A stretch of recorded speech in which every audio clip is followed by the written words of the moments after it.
Welcome to the Tip of the Ice-Burgh podcast, brought to you as always by the Hockey Podcast Network. Make sure you use promo code THPN at DraftKings Sportsbook because that is also a sponsor here at the Tip of the Ice-Burgh. Again, great odds and opportunities. Promo code THPN at DraftKings Sportsbook app. We are joined by two very special guests. Kind of the same way we kick off every season here at the Tip of the Ice-Burgh is inviting our rivals from the official Caps Chirp Podcast onto our show, and they usually reciprocate. So I'm sure you can catch us on their show at some point this season. But we welcome on the Hockey Troll and Polly Cupcakes of the official Caps Chirp Podcast here onto our podcast. How are you boys doing? Good, man. Like we said in the pre-interview, it has been quite the tradition. And of course we will reciprocate this. But thanks for the invite. It's always a pleasure talking to you. Which is more than I can say for most Penguins fans that I know. Yeah, man. I'm doing good. Glad to be talking to you again. I was getting some real Mike Lang vibes on your intro there. So maybe you're the next iconic guy. Right. Well, right. I don't know if you guys understand just how much that compliment meant to me, but I appreciate it, Paulie. Hey, man, I grew up an hour away from it all. I know what he means. Oh, yeah. I mean, he's probably the reason that I'm even doing this. So I do really appreciate that. And I'm glad to see that Hockey Troll seems to have gotten his wardrobe under control for this because his golf wardrobe was not looking sturdy earlier in the day. Yeah, so I went out and it was rainy out here in Wheeling, and it was just like drizzling, and I was like, you know what? I'm going to go out. We're going to go play 9 before the podcast goes. Took a little nap ski, like pregame nap before you go out to hit the links. Made sure I packed my beer. I bought a bunch of new gloves, and I was like so pumped to try a couple of them out. Mm-hmm. Get there, and I'm like, oh, all I have are my Crocs. So I just barefooted it, and I shot on 9 like a 48, I think. So not terrible. Hey, there you go. Maybe that's the magic wardrobe for you. You just got to go barefoot each time. Natural. I think TJ Oshie was just golfing barefoot. Yeah. Following in the footsteps of the Oshie man. It was either him or Nick Jensen. I don't know. Oh. Either way, you're following your superstars and you're following your idols over there, HT. Yeah, absolutely. No, it was a good time. I'm super obsessed with golf anymore, so I'm loving it. Loving the progression. I don't think I've actually talked to you guys on podcast. Sorry to cut you off, Paulie, but since I moved down to Virginia, I think we did once. But, man, I still see TJ Oshie's face all over the place at the freaking grocery store. And every time I see it, I shake my head and I think of you two. And I'm like, man, they would be laughing if they saw how upset I got at this every time. We would. In person or advertisements? Advertisements. No, not in person. Yeah. That'd be cool. In case any of your listeners or viewers are confused, because we are a Capitals podcast, I am sporting my Raider gear because they had a big win against the Steelers. The terrible towel was a little more of a handkerchief that day. Had to get that one in there. Yeah, that's fair. I mean, they are 1-3 as of this recording, so I'm sure there's a lot of people that would like to dance on our grave a little bit right now. I love to see it. I love to see it every time. And I will be, I might as well just put it on now because I do owe, a Hockey Troll always pays his debts. And we did have a bit of a wager at the beginning of the year last year. And we said the Washington Capitals will go deeper into the playoffs than the Pittsburgh Penguins. That was not the case by one fucking game. We lost our series in 5 games. You lost your first round series in 6.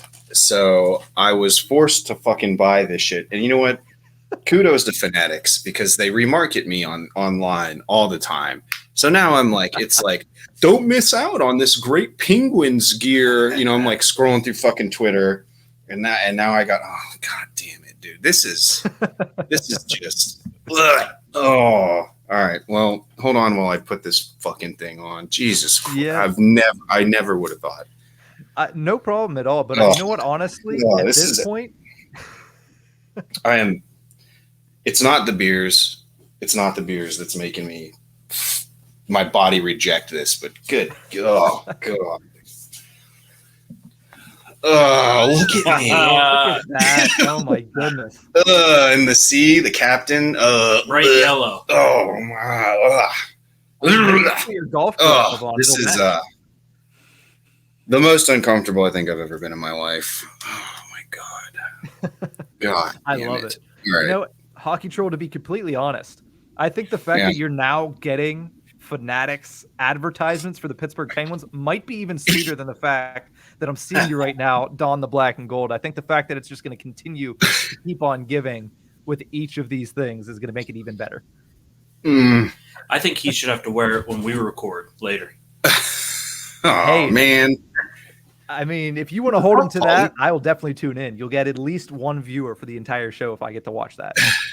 Well, that's about 2 more than we're used to. Right. Well, boys, let's get into some Caps talk, some Caps and Pens talk right here. I mean, the first question I do have for you guys, after I'm just smiling ear to ear. I'm going to be smiling the rest of this podcast now. But what is the biggest question mark to you guys for the Caps heading into this year? Oh, fuck. Well, I'll go first on that. Me personally, I think it is longevity / endurance. We're still an old team. The boys got pretty beat up before the playoffs. I mean, if that trend continues, at least there'll be more games to recover before the playoffs roll around. But yeah, I just think with this older roster, which I think the Penguins might have some of this as well. Nick Backstrom is out right now, and he'll probably miss the opener. So just really keeping the guys healthy. Because I've said this plenty of times. As long as the OV racks up the goals, I really don't care where the team finishes. I mean, that's my main priority is the record. 5 years from now, we can win a cup. Right. Yeah. And I mean, I'm kind of in that same boat. Obviously I'd love to see another cup, but I think that the priority for most Caps fans is seeing Ovi drop in. What if he comes out and drops in 60 goals? Oh my God. That would be so amazing. Yeah, that'd be great. And impressive. But I think the biggest question mark for us, there's so many. Paulie really hit it on the head with the longevity and the age of the roster. I believe that we're still the oldest team in the NHL based on age of the roster. Also, goaltending. I think last year Samsonov and Vanacek was a good tandem, but who the hell knows? And then the tertiary worry for me is strength down the middle. I mean, this is something that the Penguins, as you know, have made their franchise on. Good center depth. And, you have Malkin and Crosby. We have Backstrom and who knows? I mean, I love Lars Eller, but he's a solid third liner. I don't know if he can be the Nick Backstrom for 82 games plus playoffs. Backstrom's currently week to week, and Samsonov, I guess, sustained a lower body injury in the Philly preseason game. So I mean, to see guys getting injured this early is tough because what the fuck were you guys doing on the offseason? Backstrom gets a pass, right? He's week to week, no timetable for return. That's worrisome. But to see your young goalie get a lower body injury, and I didn't get to watch the game, but I don't know if somebody fell on him or something. That is something, separate. But if he's just coming out, played the game, then came out in practice and mispractice, and he's hurt under normal game circumstances, you got to think how were you training in the offseason and why weren't you training better? Yeah, the goaltending is something that I think both in Pittsburgh and in Washington, it's kind of a, it could be good, but it also could not be good. It could be very bad. But the one thing that you guys could definitely fall back on, as Paulie said, is the OV chasing Gretzky thing. I mean, you guys are going to have it now. It's really starting to heat up. With a full 82-game slate here, it's going to heat up even more. Right now, Alex Ovechkin has 730 goals, which puts him at 6th all-time. How many goals do you guys think he's going to score this season? I mean, he's 1 goal behind Marcel Dion. He's 11 behind Brett Hull. And he's 36 behind Jaromir Jagr. I think realistically, he's going to be third all time after this year. Am I wrong? I think you're right. And I think, I'm thinking, the homer in me is like 50. I'm screaming internally 50, 50, 50. But realistically, I'd say anywhere 35 to 50. But probably more like in the 40s. I think he breaks 40. Paulie, what do you think? Yeah, my realistic number, I'd say 45. Well, that's kind of my hope, given his age and such. 45. Of course, I'd love to see more. I think 41, 42 is probably where he'll end up being. But yeah, I completely agree. He will pass Jagr this season, as long as he plays at least 70 games. Yeah. And that's always been because we know he's going to take the All-Star suspension, right? Yeah. Well, he might not, since he might want to take it so he can get rest before the Olympics. Right, and that's another wrinkle. Like the Olympics this year, if it does in fact become a thing, is he's going to go. This may be one of his later shots in his career to be able to represent the athletes of Russia or whatever they call it. So I think that he'll take that opportunity for sure. So, and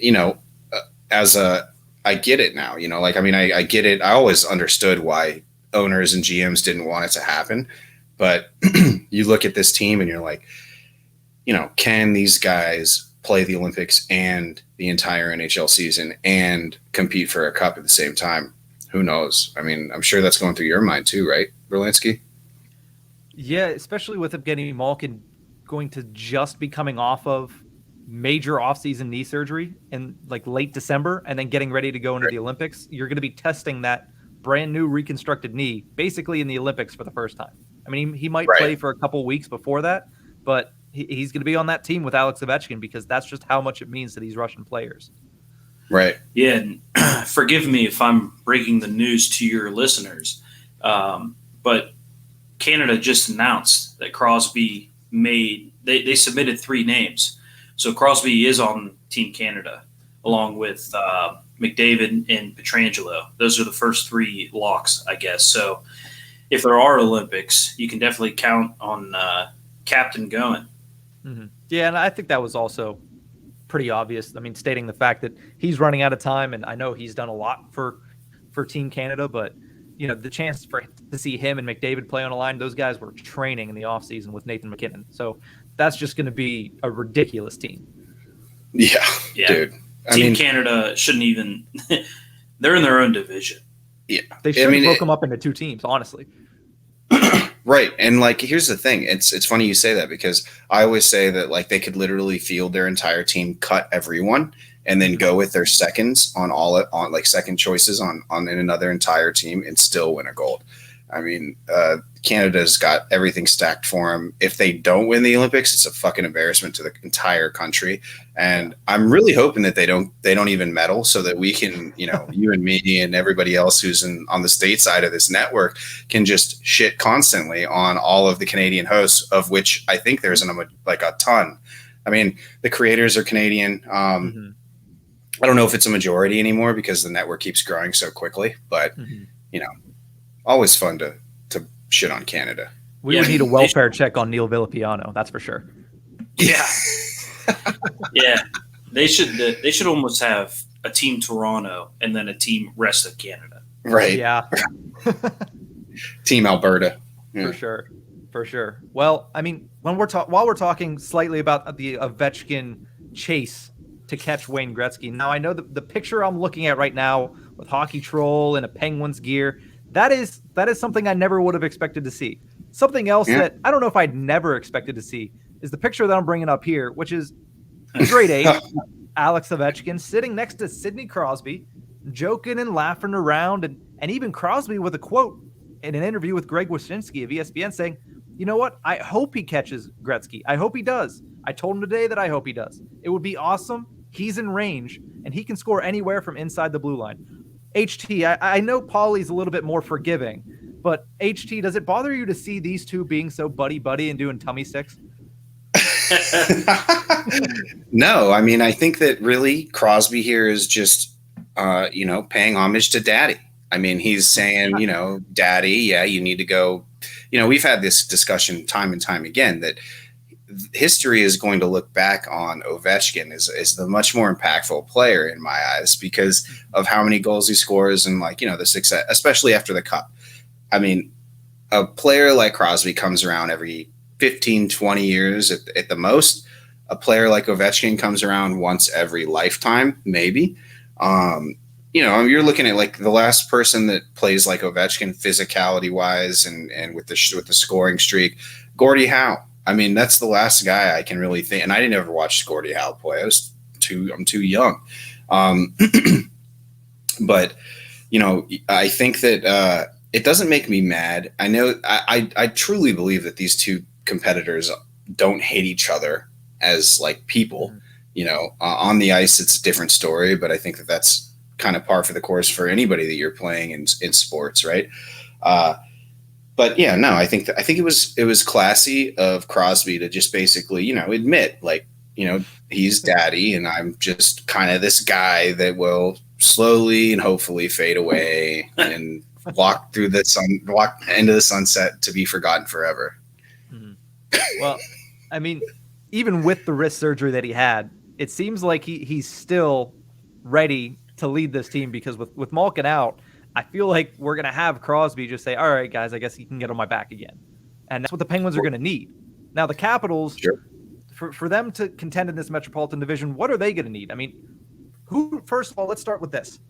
Who do you guys think the best teams in the Metro are this year?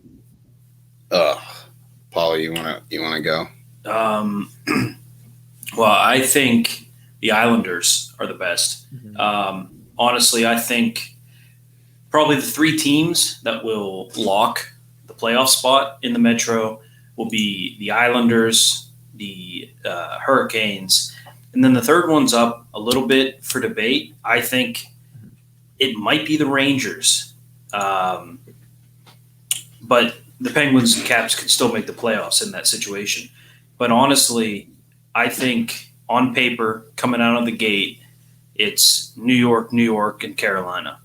Mm-hmm. I don't know. I mean, look, the Metro year in, year out is like the most competitive division in hockey. I don't care what the fuck you say.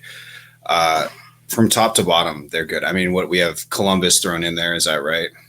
Yeah. Yeah. And they're the only like somewhat non-contending team, right? I think that the addition, last year we had Boston, and I think that we're not like getting any worse or better. In fact, I think we're probably getting more competitive adding Carolina back into the mix, who won the division last year. It's Tampa Bay in that division as well. I think Carolina is going to be worrisome. I think that they're almost a lock to make the playoffs. I do agree that the Rangers are on the up, but Tom Wilson has destroyed that franchise. So I'm not really sure exactly what the on-ice product's going to look like. They got Ryan Reeves to get tougher. I mean, Panarin still demands Zibanejad. I mean, they kept a lot of pieces, don't get me wrong, but I don't know. I mean, it's a crapshoot.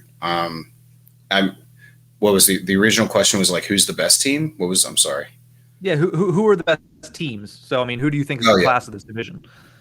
Right. So I would say, top three. I think the Islanders are up there. I do think that Carolina is going to surprise us.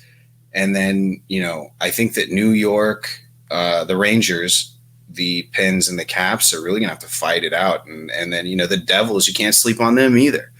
They're not – I don't know if they're going to sneak into a playoff spot, but maybe a wild card. I mean, who knows? Like the division's so up for grabs. But, I think that there's the past couple of years, there's been a clear passing of the torch, and we haven't been able to fully appreciate it because of COVID and how the divisions have had the realignment. But I think this year it's going to hit everyone pretty hard.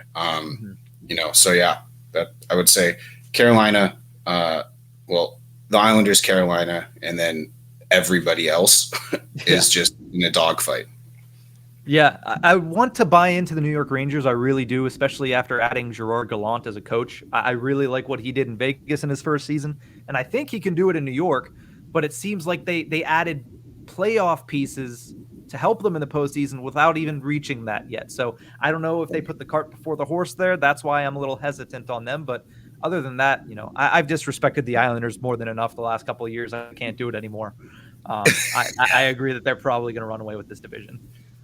Right. I mean, it's Barry Trotz, man. The dude's a fucking genius. The best coach in the NHL, I think. And I don't know how many drinks Leonsis has to drink, or how many maybe even harder, more illicit drugs he has to take to convince himself that it was a good idea to cut him loose and not pay him. Mm-hmm. But I mean, he went to a division rival to be paired up with Lou fucking Lamoriello, dude. How that on paper, just the thought of that is scary. I don't know. And who knows how it's going to pan out. But obviously the Islanders have done way better than the Caps in past years. And I think also with that, it's hilarious because those two have succeeded in the last couple seasons by refusing to get younger while the rest of the NHL does so. They continue to get older. I mean, they added Chara is 44 and Parise is 37. Those are their additions. They're like, we want more people with walkers, and then that's how we're going to win the cup. That's going to get us over the hump. Yeah. Right. Insane. But I don't know. I mean, the Caps have tried it, and they're continuing to try it, but it hasn't worked out, I wouldn't say, for much postseason success to this point. Mm-hmm. Now, I do have a question about Guinea Kuznetsov, because it was heavily rumored that he was on his way out of Washington all offseason. He ended up not being traded anywhere. What is going on with the Evgeny Kuznetsov whole situation? And is he going to be a factor for the Capitals this year? At least you hope. Well, they even had him killing some penalties here in the preseason. So I think Laviolette may be looking to spark something in him. He's here, so he wants to use him. We've talked to Carl Alsner. That's not the word. Carl Alsner. And he said when Kuzi's on, he's the best guy out there, no matter who's on the ice. So maybe Laviolette can get something out of him and revamp his game. I think there's a lot of potential for him to redeem himself this year. Mm-hmm. But I think there's just I can't talk today. Just as much potential for him to lay a stinker of a season. Mm-hmm. Yeah, I mean, you look. I mean, Carl also did say that when Kuzi is not like the guy that likes to get yelled at and forced into these situations. He's best when he's loose and having fun. And when he's having fun and being loose out there, I mean, that's when he is the most creative and able to take over games seemingly at will. He came back from camp. He came back from the off season. He bulked up. He looks completely different. I mean, he looks a little bit more jacked this season, which is good. There's been a lot of off ice drama with the cocaine and the COVID and, all the stuff that he's been in hot water for. If we get 2018 Kuznetsov, then I'm not so much worried about, Backstrom loss is huge. Don't get me wrong.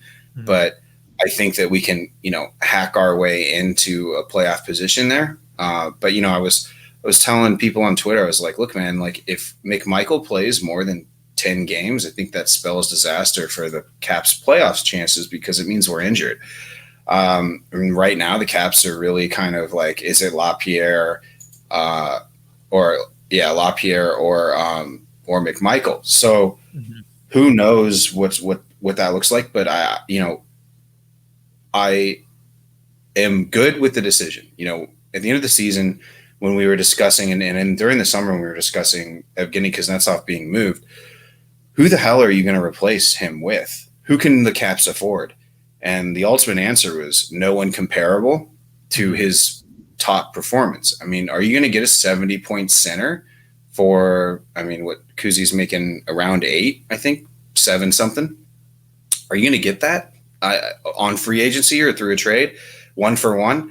I highly doubt it. I really, especially after all of the drama in which Kuzi has been, he had had COVID twice in the season last year, and one time when the playoffs were coming around. So, and then got suspended by the team. I mean, this is really just terrible optics. And then you couple that with his previous season's drama with being, banned from the IIHF for like 4 years. So, yeah, I mean, I'm happy that he's back. I hope that he plays to his potential. Those are two separate, completely separate things, I just don't see an equivalent that's available at the right price for the Caps when in regards to that, like, cap hit. Now, one player that I do like, and I really enjoyed that acquisition and enjoyed watching him in a Capitals uniform last year, was Anthony Mantha.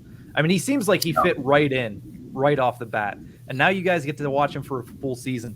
Where does he slot in that top six? I would imagine that's where he's going to play. Yeah, I'd put him probably second line with ability to move up to the first. I think, he adds that size. He creates so much space by just being there because he's huge. We'd love to see him be a little bit more physical, but, he's, square peg, round hole, right? I mean, he's proven time and time again that that's not his game, and that's okay. And everybody expects it from him because he's a monster. He's huge. I just don't think that Anthony Mantha is the guy that's going to be that banger, and that's okay because he's got good hockey IQ and he disrupts the play by just cutting certain avenues out, right? Like, he'll take a lane and nobody else is going to get in that lane. He's a strong skater. He's got good hands. He's got a great shot. I'm looking for a lot from him. I am. I mean, we sacrificed a lot of speed. Mantha's got a great first few steps, but I mean, as far as like speeds are up and down the ice, Vrana was probably has the edge over him. Jay Fresh's little hockey cards does say that Mantha's a little bit better on the defensive end of the puck, and that's why Vrana has received the ire of literally every coach he's ever played for. So, one time it's a anomaly, 2 times it's a coincidence, and 3 times it's a trend. After the 4th or 5th coach says, Vrana, you're dogging it back into our own zone, like, pick it the fuck up, you'd think he would learn. I know he wanted to stay in DC, but I think that he's fitting in nicely in Detroit, and he's going to be a leader on that team. He's a cup winner, and he's still young, but him and Larkin and those guys are going to be able to.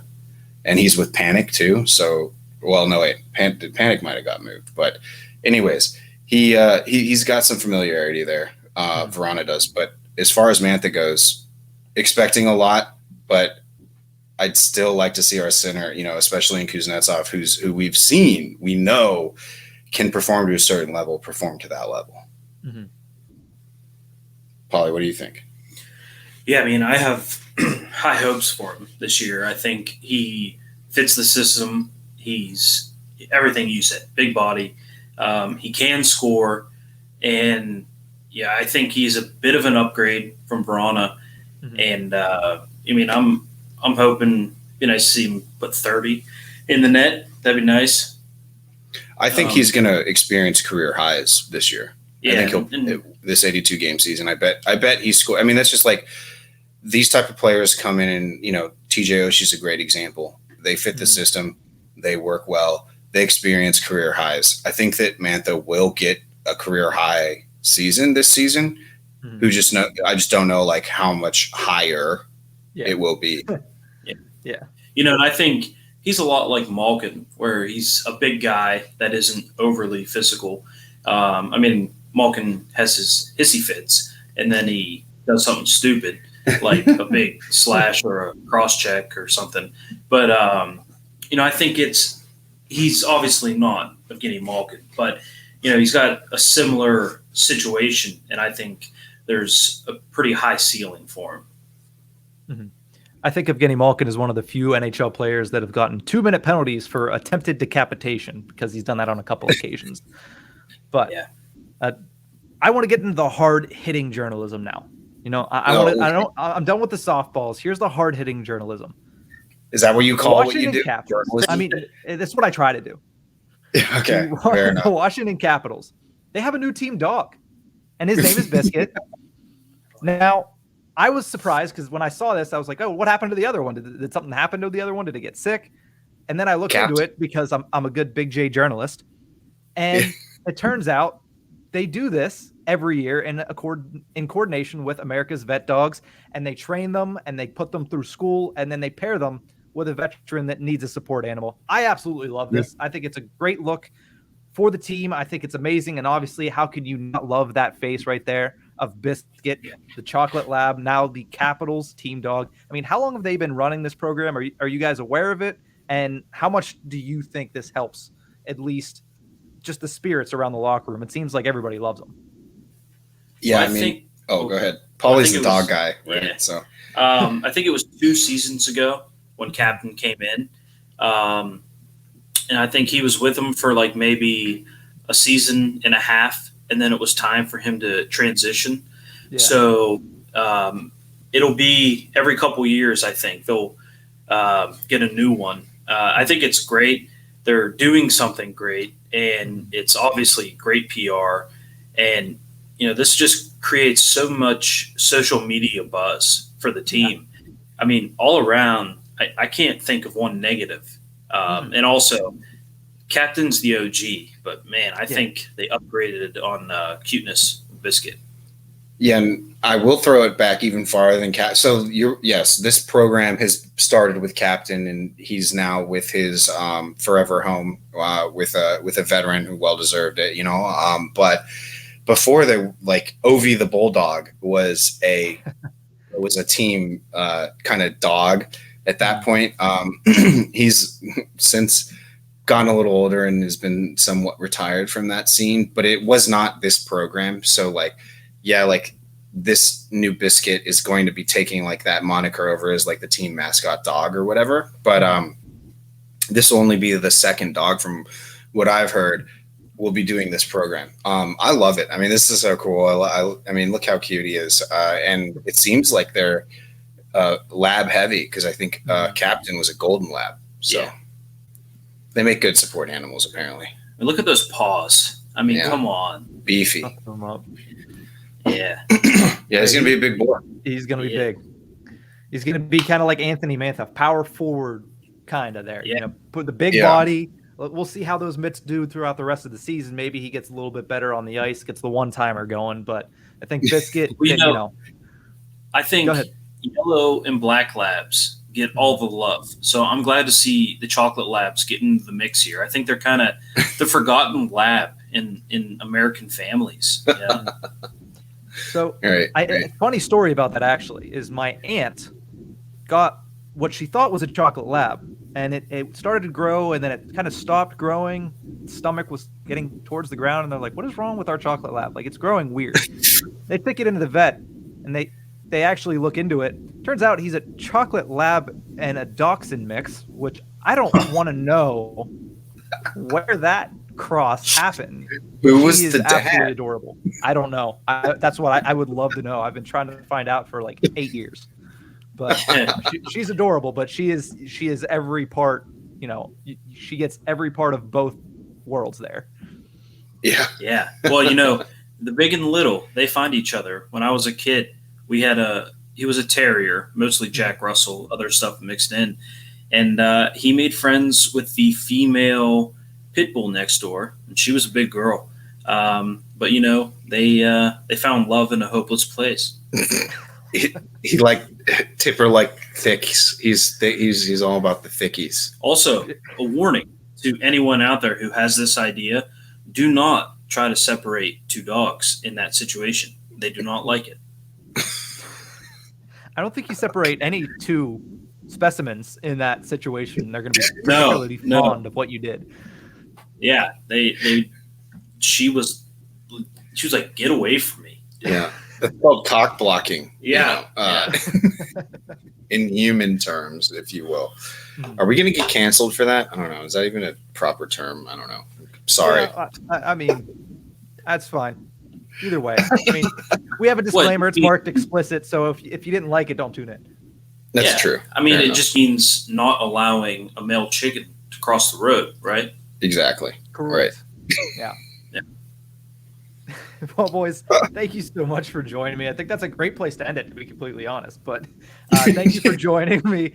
Let our listeners know where they can find you on social media, where they can see our back and forth throughout the season, because I'm sure it's going to be plentiful. And then what's coming up for you boys on Caps Chirp starting this season? Yeah, Paulie, you want to do it? Okay. Yeah. Well, you can find the show at Caps Chirp on Instagram, Twitter, and TikTok and Facebook. You can find me, Paulie Cupcakes, at Cupcake Paulie on Twitter, Instagram, and TikTok. And you can find me at Hockey Trollin with an I-N on Twitter, Facebook, Instagram, and that's about it. We share the other accounts on TikTok and whatnot. So yeah, anything coming through on Caps Chirp social media, it's just a guessing game on if it's me or troll. But right. Normally, if you know us well enough, you can tell who's doing what. Right, exactly. As far as the shows go, I mean, we're going to try to get all the Metro Division, at least as many as possible, on the show before the season launches, which I realize is probably going to be a little bit much. But throughout the season, we're definitely going to be collabing. I mean, we should probably get some of that Metro Roundtable action going, where we can get everybody back in here to take the gloves off and duke it out. But I mean, yeah, we're Monday and Thursdays, just like you guys, releasing podcasts twice a week, and just loving life here on the Hockey Podcast Network. Let's go.